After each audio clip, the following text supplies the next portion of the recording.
All right. Well, so it turns out this week, Michaela is getting her wedding dress fitted, which is awesome, and congratulations to her. And Abrick had some family stuff to take care of. So for our group, I am running solo tonight, and I'm going to post this. I apologize in advance to whoever has to watch this, but this is going to be our group meeting for lesson 8. So as I was reading in the directions, and I don't want to put my screen up this whole time because if you just have to watch me stare at my computer screen, that's going to be boring. Boring as all get out. I'm already sorry you have to watch this. So I'm going to screen share with you, and we're going to see if I can get basically the review for exam 1 up. And I'll just run through the questions as well as in my head, and we'll see what happens. Okay. So let me screen share this.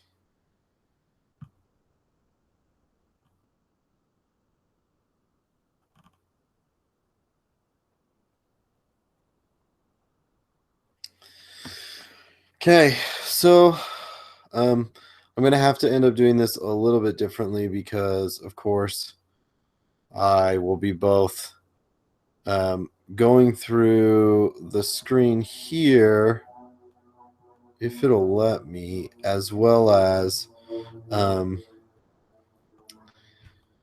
I have to use SPSS on the VMware software. So I may just go ahead and take care of I think I only saw one question in the review that had to deal with that. But we'll go ahead and try it, and we'll see what happens. There's no homework. I'm a little curious about the test. I was hoping to discuss with someone about their expectations. I'm a little worried that it takes 4 hours, but since these take 2 hours, I'm not as worried. And I think I pretty much have a good handle on the material. Our group in particular, with the exception of a few here and there, have not had issues. So I'm pretty satisfied with the understanding we have.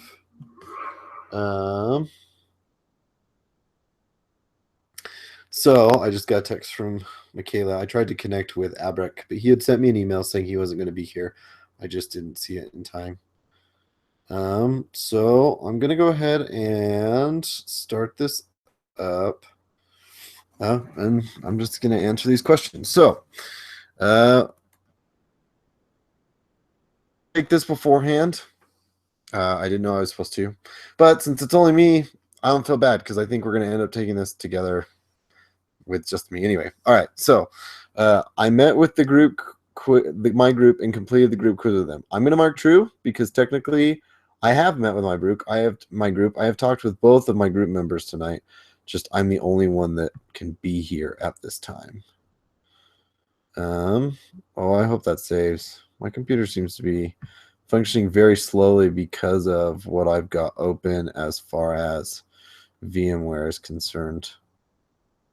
We'll see if this works. You know what? I'm just going to do this on VMware, and we're going to see what happens. So I'm going to stop sharing this. Give me a second. Myself over to, yeah, I've come a lot closer to the screen, huh? Let me get over into VMware. Let's get that bad boy set up. Okay. Give me just a second here because I have to do some weird stuff to make this work. So the screen share option only allows me to screen share what I already have pulled up as a window. I can't have a minimized window screen shared. So I have to basically just make this a window for everyone, but then I have to go in and I have to not minimize it, but make it smaller, if that makes any sense whatsoever. All right, so let's do the group meeting quiz. All right, so we're going to start all over again.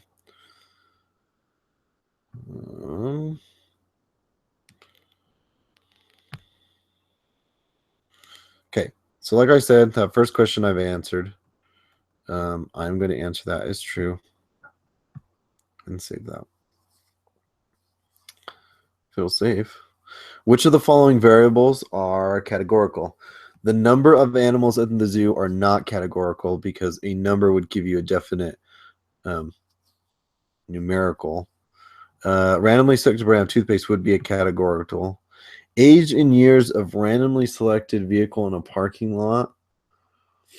I'm going to say that is categorical because the age itself isn't important as it would be the percentile, the number of cars with a certain age, if that makes any sense. That may not make sense, and that may be an issue, but we'll see. All right, so give me just a minute here. I got to go in and make sure that I pretty much just get rid of everything I've got going on there. And I'm hoping that didn't cancel this. Whoa, that was weird. Okay, so we're back. Okay, so the mean IQ test score in the United States is 100. 20 randomly selected statistic students took an IQ test, and the mean of their scores was 112. Which of the following statements is true? Well, 100 is a parameter, and 112 is the statistic. This isn't saving for some reason. I'm hoping this will submit. When design experiments are conducted in public school systems, researchers typically choose. I did read through these questions in the prep, so I actually have answered this, but I'm going to read through these anyway. So, design experiments in public school systems where researchers typically choose a particular district and randomly select teachers of, say, 4th grade students in that district. The experiment is then conducted using all of the students in these selected classes. So, this one I was hoping to talk about too, but I believe this is a stratified sample. You're using 4th grade teachers as your first. Oh, the number 5 saves, but none of the other ones saves. Anyway.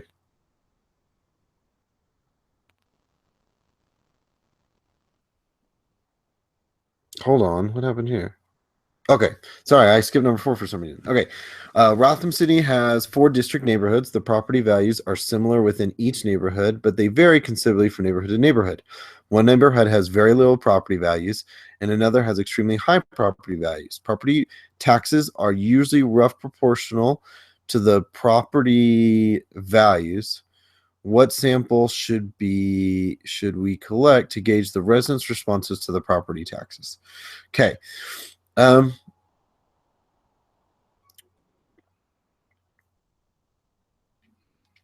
Well, if it were me doing the study and I had unlimited resources, I would pick a stratified sample because then you could break them down into districts and take a random sample from each of the districts to get it for you. I don't know if that's true or not, but whatever.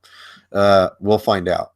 We'll find out, and then you'll have to watch me take this quiz all over again when I don't get 100%. So, question number 6, because we already did 5, and it's saved, and 4 saved too. At a school fundraiser, the name of every person who attended was entered into a drawing. At the end of the evening, 6 names were selected to receive door prizes. This is just a simple random sample. All the names were put in. There's no one kept out. There's no inter-organizing before the sample was taken. Okay, so special interest groups conducting a survey regarding wolves in Yellowstone National Park to adequately gauge the opinions on both sides of the political spectrum. The researchers took the list of registered Democrats and selected a simple random sample of 100 people. Then they took a list of registered Republicans and selected a simple random sample of 100 people. What sampling scheme? I'm going to say this is a cluster scheme because even though they're only using registered Democrats, and Republicans, I don't think this is actually a clear. I don't think it's stratified. I just don't. I could be wrong, but I don't think I am. I don't want to print this page. That's not what I'm looking to do. Please don't take me out of the exam. Okay, perfect. So I've got this downloaded. I don't know if you're going to be able to see this. If this doesn't screen share and it's going to take forever to open because it's VMware, then I apologize. At this moment,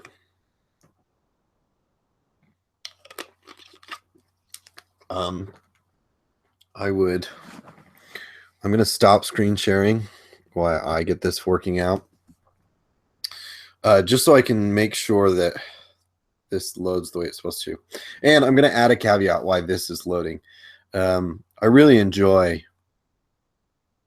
at least so far, I really enjoy this online biostatistics program. I like having the 2 lessons.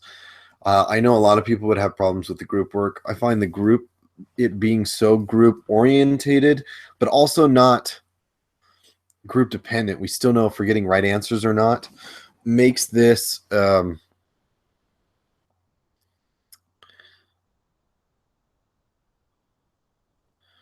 is really, really nice. Sorry, I'm answered questions on SPSS. I don't know if that's any good. Anyway, just know that I really enjoy this. There are 2 caveats that I would add to this course, and maybe not specifically this course. The first one being, while I enjoy this course a lot, I don't think the technical aspect of this was descriptive enough in the course description. And I fear that you're going to have a lot of pathway students, especially, who have basically a very large technology gap that they're going to have to cross before they can even start to understand this type of. Sorry, I'm in SPSS now, and I get lost in SPSS. I actually like looking at it a lot. You're gonna find that you're gonna have a lot of pathway students who just can't cross that technology gap before they take this course. I don't know what you can do to fix it. To tell you the honest truth, I have no idea, and I'm sorry that this course specifically has such a big technology gap. Part of it would be, I think you could remedy with a very in-depth SPSS tutorial during the first, I'm talking like a 3-hour video cast, something really big, something really large, just to help students. I also would make it required to buy SPSS. I'm using VMware, and it's really difficult. It's difficult to cast, to have to cast and use VMware and run everything. I mean, it's a lot. I'm not saying it's not possible. Obviously, I'm doing it, and I don't have a problem with it. And I'm going to go back to casting SPSS so you can see what I'm doing, and hopefully we can kind of interchange between these questions. But I hope that a major tutorial and the explanation of what would go into this course should be explained well before the course is even selected. I feel bad for pathway students and other students who don't have the ability to do the technology aspect of it, and because of that, they're dropping the course and having to make up credits in their transcript to make sure that they still qualify for credits. That being said, I would require everyone to buy SPSS. Just make it a charge. Make it, whatever the fee is, a $50 fee for software fee. Put that in the description of your class so that we all know we're going to be buying $50 for the software. I ended up getting a webcam and a mic for another course because they said that there was a $60 fee for a webcam and a mic. They didn't require the webcam and mic, but I had already saved the $60, so I bought it anyway. And now I have a decent mic and a good webcam that I've been able to use in multiple classes. I was appreciative that they mentioned that would be something worth buying. I also think that the school should offer just a technology course. Don't make it worth a credit. Just register people in it. Make it like a video course or something to where they can spend their off track learning some of the basic systems for online courses that nobody knows how to use. Google Hangouts changes so much that while there was the tutorial, and some of it was good and some of it was outdated, I feel like there needs to be a more elaborate course to prepare students. You can't do that and biostatistics at the same time. Anyway, okay, off my tangent. This is what you get for me being the only one here. So now we're going to answer the next 3 questions in this, and I don't know if you're going to be able to see them, so I'll read it. So using software, calculate the mean of the amount spent. And we're going to round 3 decimals. And like I said, I've been doing that in SPSS. Oh, I hope I didn't just lose my SPSS file. Give me a minute because I got to find it. There it is. Found it. Okay, so I'm going to do that real quick. And I need to go to Analyze, Descriptive Statistics, right? Oh, I'm glad we're doing this. I really am glad, because I don't know if I remember doing this every single time. And we need to go to Explore. And then we're going to take amount. We're going to put that in the dependent list. And we're going to hit OK. And I'm hoping that this works the way it should work. And I'm hoping that you're seeing what I'm seeing. It looks like you are. Okay. So the average mean. Okay.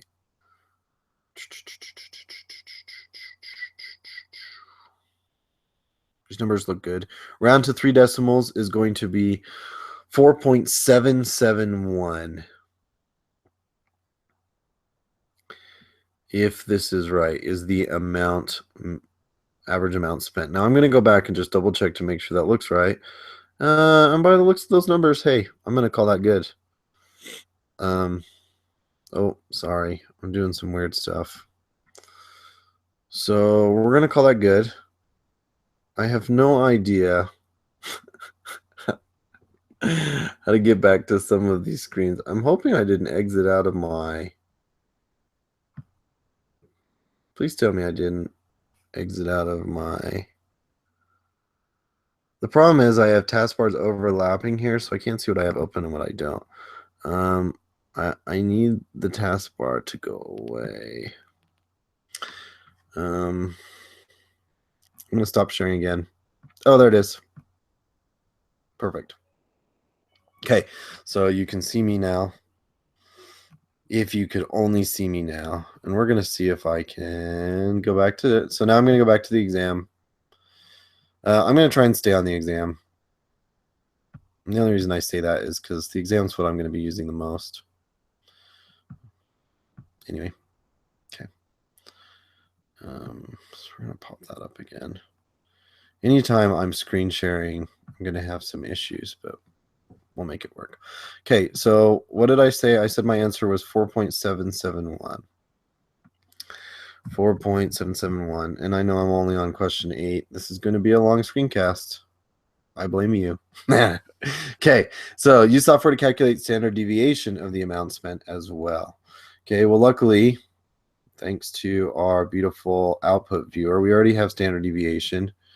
And so standard deviation is 1.912 is what we're going to end up with. So 1.912. And I'm going to take a break since we're at those top 10. And we're just going to go back. And since it's now saving everything, we're going to start making sure that I've saved all these questions. I'm paranoid. I've been using Island 3.0 for a while. I've seen some funny stuff happen, especially with these exams. So give me if I take a moment to do this. Yeah, see, like this. Question number 6, not saving. Okay, so we're now on to question 10. Start by creating a histogram of the amounts spent in the crossword prose. Then mark the following statement true or false. False. Okay, cool. I can do this too. I'm going to start here by stop screen sharing. For this question, since it is asking me to make a histogram, I don't feel comfortable just saying that I made it. I want you to see that I made it. So guess what? I hope you can see this because I am going to bring this up now again. I'm going to bring up SPSS, and I'm hoping it's showing SPSS up. All right, so we're in graphs, and we are in legacy dialogues, and we are in histogram. And we are going to make a histogram of just the variable amount. I'm hoping you can see that. It's got frequency, and it's got its amount. Looks like a pretty evenly distributed normal histogram, maybe slightly right skewed, very slightly, but it looks good. And I'm hoping this is going to continue screencasting this. So true. I'm just going to call it true. All right. Jessica Meir and a research team measured body temperatures of a sample of diving elephant seals. Okay, so this is about the thermistor. I'm not going to read all the background information. They basically put the thermistors in a number of different seals in a number of different body areas. And I believe I'm going to need my calculator for this. But so for in the heptic sinus of 4 seals, here's the information from them. And it wants me to complete the following here. So give me a second to go grab my calculator. I should be able to do this without having to leave my screencast behind. If this meeting runs forever, I'll stop it for you. But so first thing it wants is it's going to ask us what is the number that goes in position A with 3 decimal places. For position A, first we need to find the mean of everything, which is 37.91 plus 37.25 plus 38.98 plus 38.16. Total all those out, and then we're going to divide them by 1, 2, 3, 4. So the mean we're going to get is 38.075. And we'll store that on this nice calculator here. And then deviation from the mean basically is 37.91 minus the mean, 38.075. And that gives us a negative 34. Sorry, give me a minute here because I got to find what I'm looking for. Negative 34, and it wants out to 3 decimals, which this one's easy because it is 0.165. For B, to find B, what we're going to have to do is we're going to have to do the same thing we did with A for Roberta, which would be 37.25 minus the mean, 38.0725 or whatever it was. And we're going to have to take that number and store that as well. We're going to multiply it by a -1 to get rid of the negative. And we'll store that number. And then we're going to square it.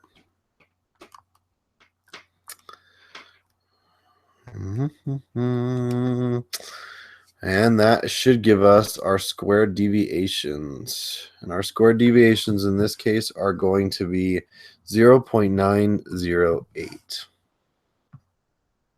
We're going to call that good. What quantity is equal to the sum of the number of in the squared deviations column? So all of the squared deviations come together is not the mean, and it's not the standard deviations. And I am actually not positive if it is either. Ooh, that's when it comes to terms, that's when I'm a little more tricky. I'm not quite as comfortable with. So I'm going to look this one up since I don't have partners to confer with. Give me just a minute to get into lesson 8. I may go the long way, but I don't mind it. And I'm going to see if it's the variance. I'm hoping you can still see all this. I may or may not check the video. We'll see. And what I really need is I really need to open the summaries, because the summaries had most of the terminology we needed from what I remember. All right. So I'm looking, I see standard deviation, mean, median, rules of probability, the z-score, distribution of sample means. Man, you know what?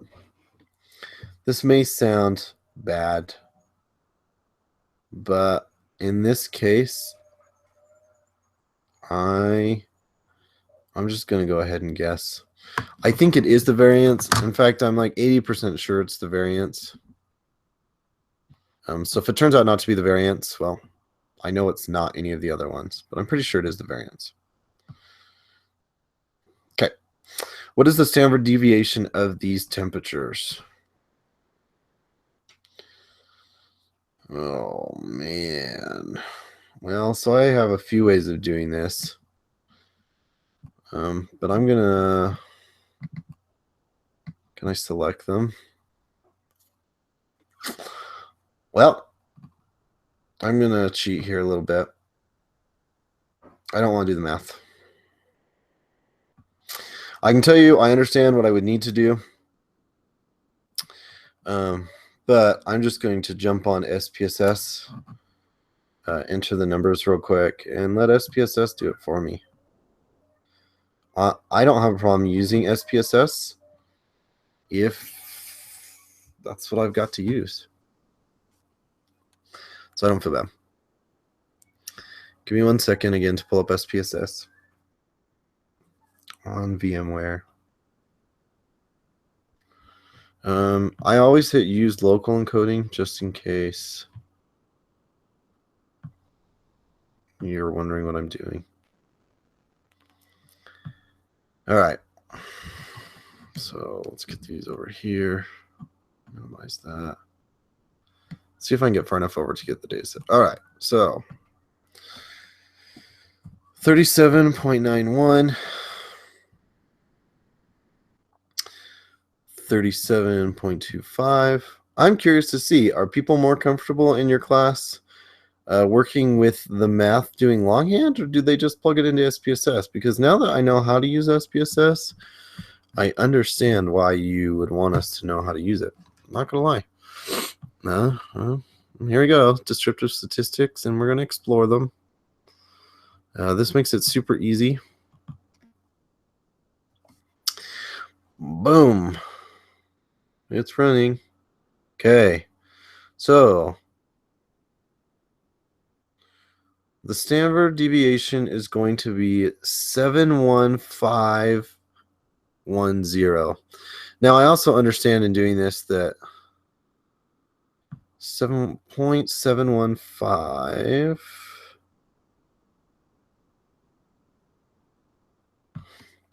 0.715. What did I say? I think this is output. 0.7151. So we'll just stick with 0.715. Can the standard deviation be negative? Of course it can be negative. In the same study, researchers placed thermistors. Okay, so here's another thermistor question. And for here, you guys have been gracious enough to provide us with the sample size, the mean, and the standard deviation. The one with the closest temperature would have the smallest standard deviation, which is obviously going to be the extradural. It's the most consistent information you're going to have. Okay, so now we're going to use the box plot to answer the next questions. What is the third quartile? That would be right here at 8. Did you give me what you need to just in the box plot? You didn't, so I'm just going to put an even 8. That looks like an even 8 to me. I hope it's an even 8. And between 4 and 8 hours technically becomes one standard deviation apart from the mean, which is 6, which should be 68%. So we're going to put in 68, not 66. Haha, funny if the answer is 66%. Nice hit. Okay, so you've given us more information here. The observation of a normally distributed population is considered unusual if it's more than 2 standard deviations away from the mean. There are several contaminants that can harm the city's water supply. Nitrate concentrations above 10 parts per million are considered a health risk for infants less than 6 months of age. The city of Rexburg reports nitrate concentration in the city drinking water supply to be between 1.5 and 2.52 parts per million. The values outside this range are unusual. We will assume that mu minus 2 times gamma is 1.59 parts per million. 1 minus 2. So that's outside 2. So basically, what you're saying is outside 2 parts per million is 1.5 to the negative side, and up 2.5 or up 2 standard deviations is 2.52. I hope that makes sense. I'm a little tired. Okay. Perfect. Estimate the mean of the measured nitrate concentration in Rexburg's drinking water.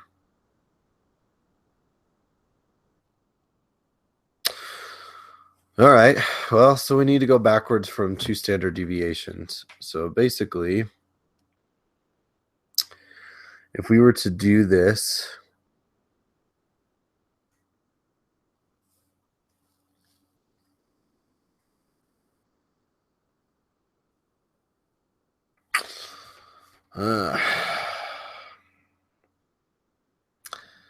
so 1.59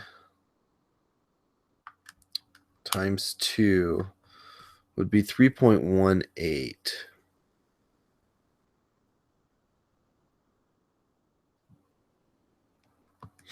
No, I don't know what I'm doing here.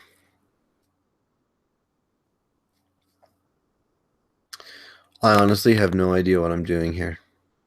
It seems like it should be very easy. Because it should be minus 2 times standard deviation. So how do I figure out if that is 2 times standard deviation? I need to find, well, so if I were to split the standard deviation,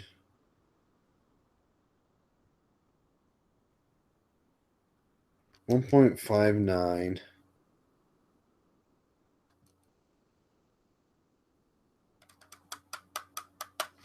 All right, you have officially stumped me. Let me go back and look at standard deviation, see if I can remember what I need for this. I thought for sure I would not have issues when it came to this.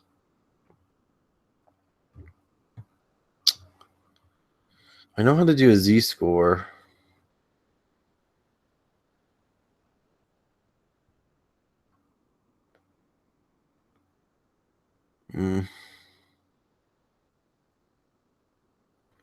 Man, so what lesson is this? So it looks like lesson 6 or 7. Oh, well, if it's left at 7, that's why. I remember lesson 7, but I didn't get to finish the homework for some issues. Okay, we're going to skip that one. We'll come back to it. Okay, question 19. Estimate the mean of the measured nitrate concentration is the one we're going to skip.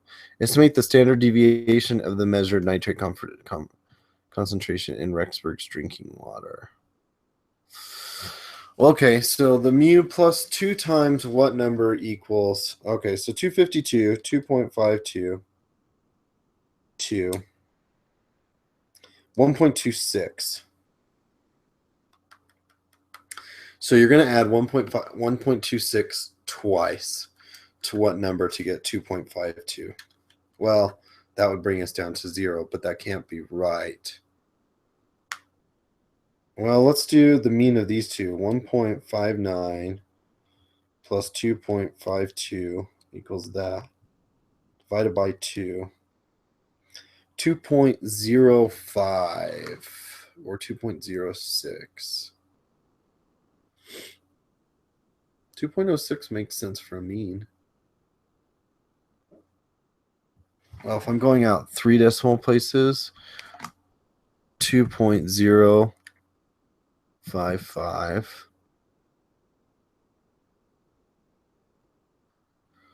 So what would be...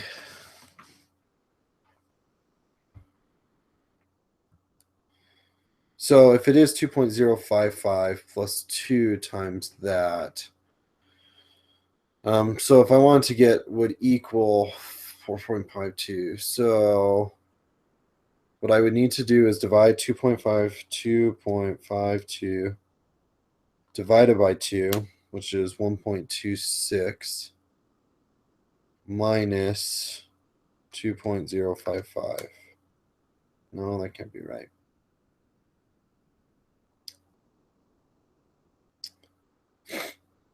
Well, let's see. So 2.055 plus point, I don't even remember what that was.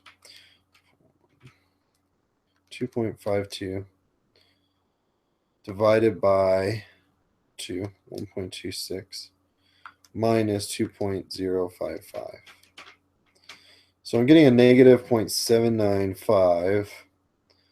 Let's store that and see if this works out algebraically. So then we're saying 2.055, again, which makes sense, plus 2 times 0.795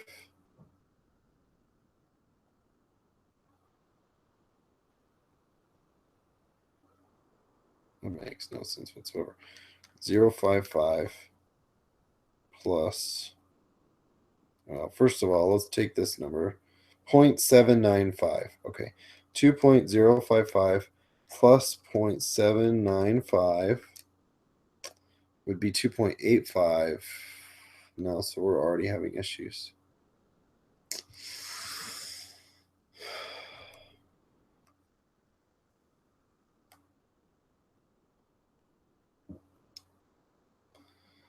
How would I figure out what comes in between 2.055 plus 2.52 equals that divided by 2, 2.286.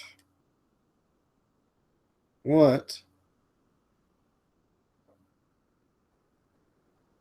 So that should technically be one standard deviation. So 2.055 minus whatever that is. So 0.2325. 0.2325, 2.055 plus 0.2325 would give us that, plus 0.2325 gives me 252. Okay, it's 0.2325. And 2.055 plus 0.2325, oh, that's a minus. Minus 23225 is 1.8, and then we'd minus 0.2325 again. Okay, perfect. 0.233, because you want 3 decimal places. All right, finally, between what two measured nitrate approximately 68%?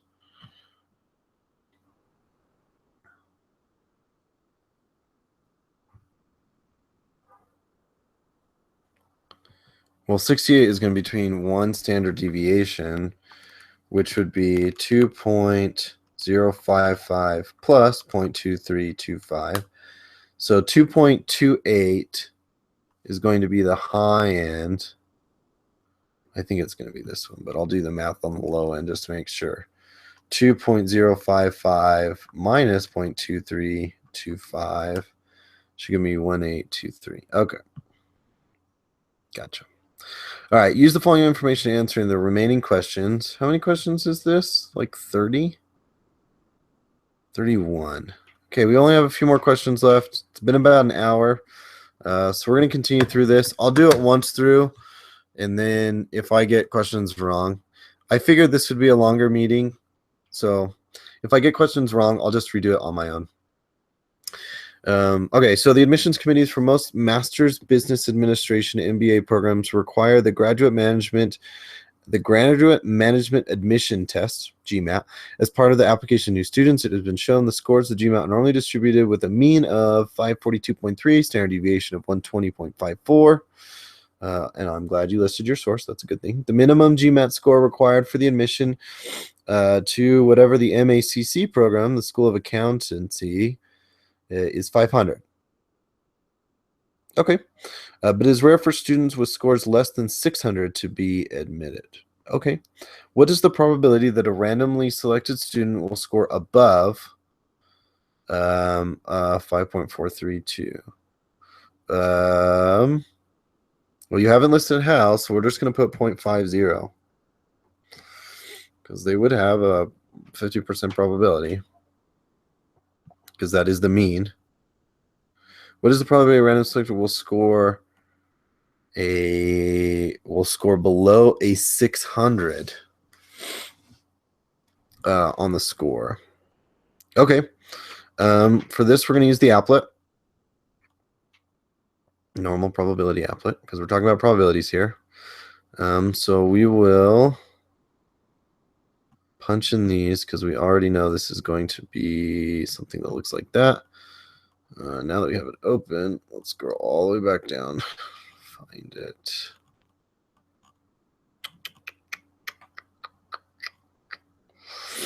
Okay, so below 600. So what we need to do is we can take 600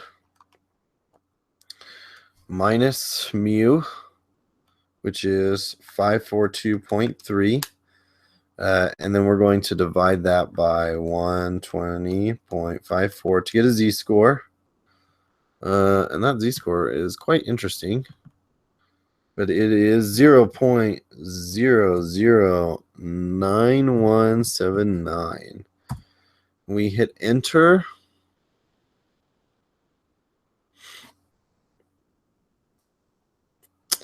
And I'm going to check just to make sure I'm doing that right. I'm almost 90% sure that I'm doing that right. So value minus the mean divided by standard deviation. Yep, doing that right. All right, so it says 0.5036. So that's what we're going to put. Below, we'll score 600 or above. Oh, excuse me. Well, it's going to be the opposite.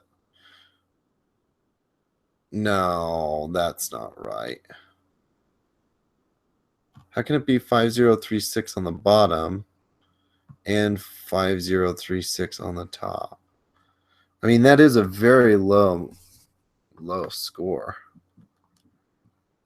600 minus 542.3 divided by 120.54.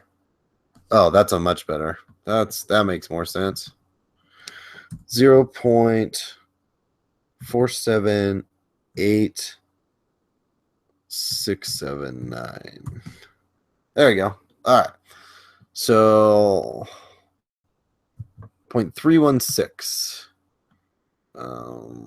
is going to be that one. To score a below, or is that above? For above, it's 0.316. For below, it's going to be 0.684. 0.684. All right.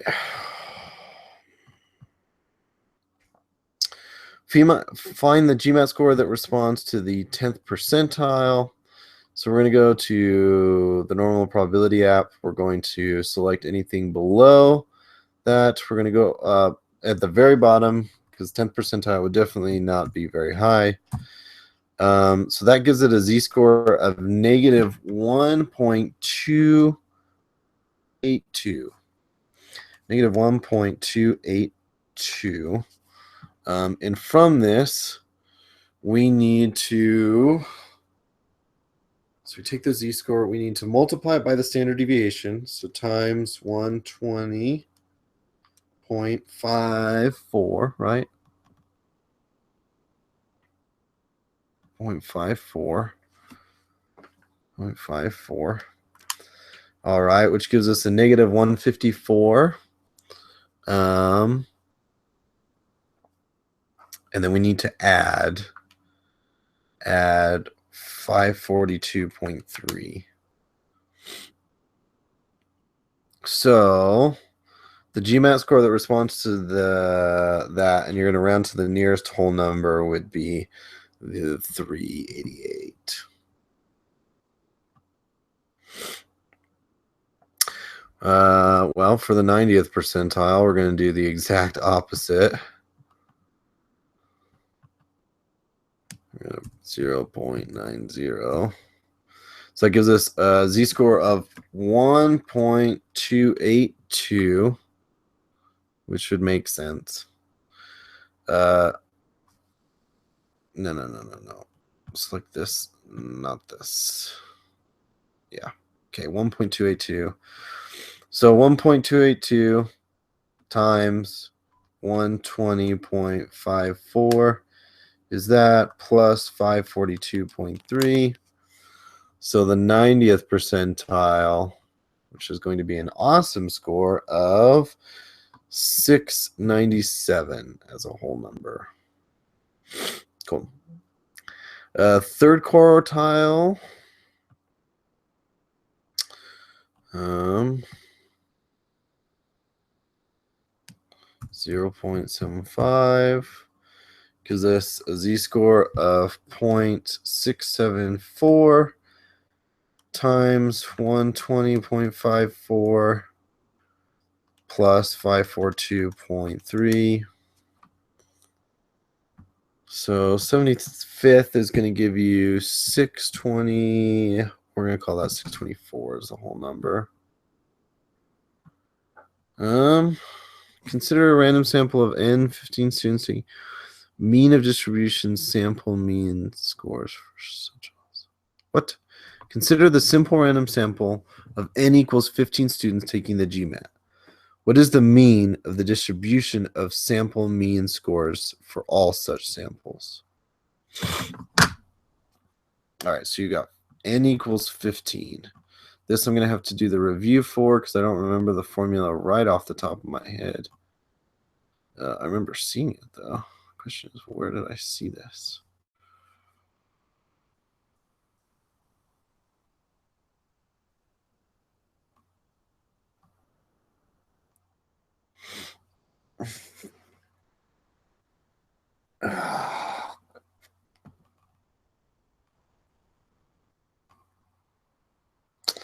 I don't remember.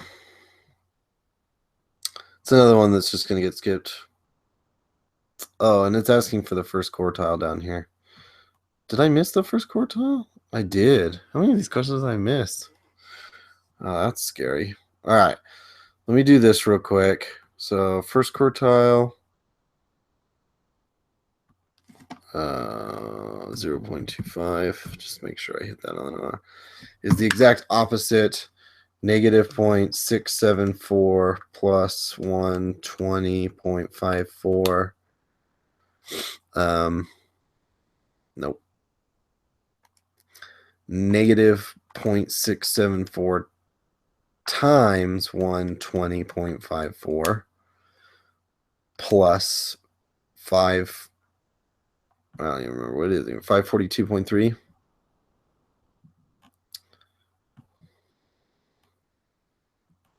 542.3.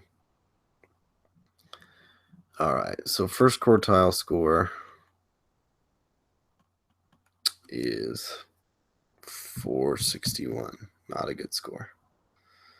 Not a good score.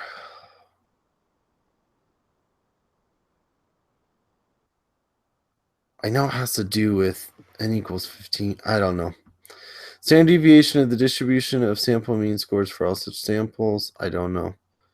What is the probability that the sample mean GMAT score for an SRS of greater than 600? I don't know those three questions.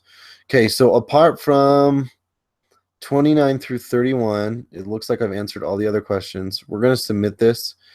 I don't know those because I have not had a chance to go through lesson 7, and those are definitely lesson 7 questions. So I apologize. I apologize to my group. I do not mean to represent you poorly.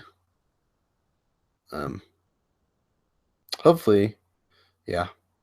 29, 30, and 31, I won't know. I'll know before the quiz tomorrow or the exam tomorrow, though. So what did I miss? I missed a few, it looks like. Oh, man.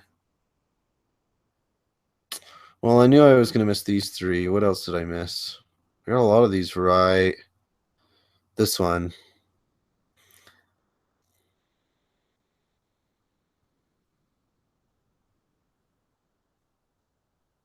Okay. So it wasn't 68%. Should be really close to 68%. Standard deviation can be negative.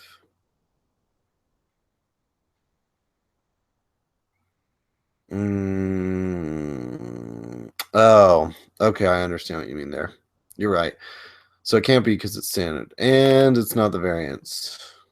I missed these two. All right. Well, it looks like I got some studying to do. Um, without a group, this assignment is difficult. What else can I say? I am going to call that good for tonight, though. I don't want to bore you too long, and you've been with me for an hour. So I'll see if I can work through these problems again on my own. And hopefully I get a little more reviewing before the exam. Anyway, thanks for joining me. If our group watches this, I apologize. And good luck to everyone on the exam tomorrow.